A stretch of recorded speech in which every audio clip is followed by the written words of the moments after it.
Doctor நான் homeopathy treatment எடுக்கிறேன், என்னால் ஹெல்த் இன்சூரன்ஸில் அமௌண்ட் கிளைம் பண்ண முடியுமா அப்படின்னு நிறையா பேஷண்ட் கேட்குறாங்க. அதுக்கான வீடியோ தான் இது.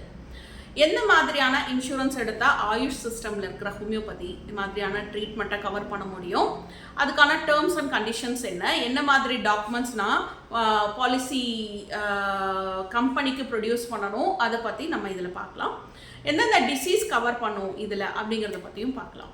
ஆக்சுவலாக 90% ஆஃப் ஹெல்த் இன்சூரன்சஸ் எல்லாத்துலேயும் ஆயுஷ் சிஸ்டமை இன்க்ளூட் பண்ணியிருக்காங்க. அதாவது ஆயுர்வேதா, சித்தா, யுனானி, ஹோமியோபதி அண்ட் நேச்சுரோபதியை இன்க்ளூட் பண்ணியிருக்காங்க. இது ரொம்ப ரேராக ரொம்ப செலக்டிவான பிளான்ஸில் மட்டும் ஆயுஷை இன்க்ளூட் பண்ணல. ஒரு எக்ஸாம்பிள் சொல்லலாம்னா கேர் ஹெல்த் இன்சூரன்ஸில் கேர் ஃப்ரீடம்னு ஒரு பாலிசி இருக்குது, அதில் ஆயுஷ் எலிஜிபிள் இல்லை. இந்த மாதிரி நீங்கள் எடுத்திருக்கிற பாலிசி இல்லை எடுக்க போகிற பாலிசியில் ஆயுஷ் இன்க்ளூட் ஆகிருக்கான்னு செக் பண்ணுங்கள்.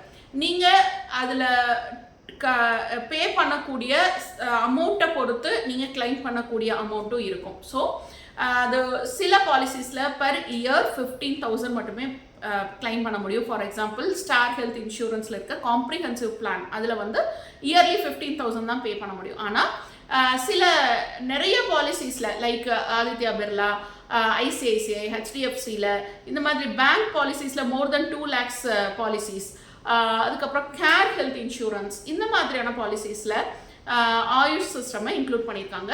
ஸோ நீங்கள் பே பண்ணக்கூடிய சம்மஷூட் அளவுக்கும் நீங்கள் கிளைம் பண்ணிக்க முடியும். நீங்கள் உங்கள் ஃபேமிலி மெம்பர்ஸை இன்க்ளூட் பண்ணியிருந்தீங்கன்னா அவங்களோட பில்ஸையும் நீங்கள் கிளைம் பண்ணிக்க முடியும்.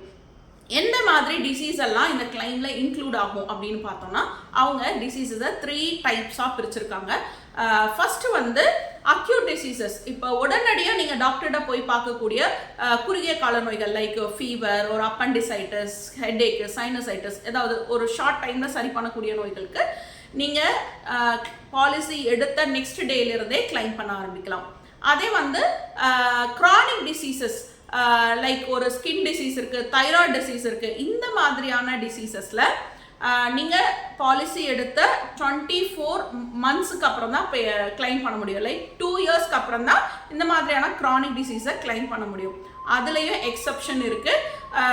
ஒரு பாலிசி லைக் எதுனா மணிபால் சிக்னா அப்படிங்கிற ஒரு பாலிசியில் சர்வபரம் அப்படின்னு ஒரு தனியான ஒரு கேட்டகரி பாலிசி இருக்குது. அதில் நீங்கள் பாலிசி எடுத்த டே 1லேருந்தே ஆயுஷ் சிஸ்டம் ட்ரீட்மெண்ட்டை கிளைம் பண்ணிக்க முடியும்.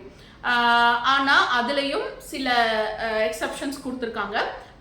ஒரு 6 டிசீஸ் கொடுத்துருக்காங்க. அந்த 6 டிசீஸ்க்கு நீங்கள் ட்ரீட்மெண்ட் எடுக்கிறீங்க அப்படின்னா நீங்கள் பாலிசி எடுத்த நெக்ஸ்ட் டேலேருந்தே அமௌண்ட் கிளைம் பண்ணிக்க முடியும். என்னென்ன டிசீஸ்னா heart diseases, diabetes, hypertension, asthma, COPD, high cholesterol. இந்த 6 டிசீஸ்க்கும் நீங்கள் ஹோமியோபதி ட்ரீட்மெண்ட் எடுத்தீங்கன்னா நீங்கள் பாலிசி எடுத்த நெக்ஸ்ட் டேலேருந்தே கிளைம் பண்ணிக்க முடியும்.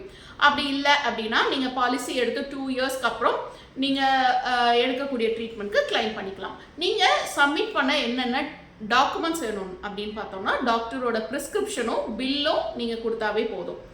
எந்தெந்த ட்ரீட்மெண்ட்க்கு எலிஜிபிள்னு பார்த்தா